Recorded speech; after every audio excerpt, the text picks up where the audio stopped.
Isa gusto na lumabas, di talaga niya kaya lumangon.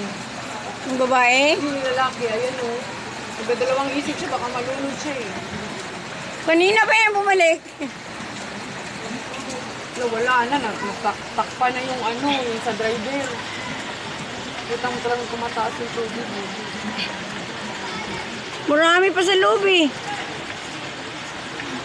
Saan kayo sila galing?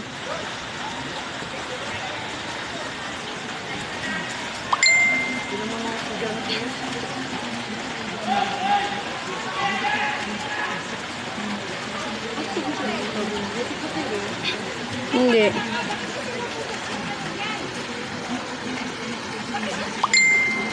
Ba't mamaya pataas na yung tubig?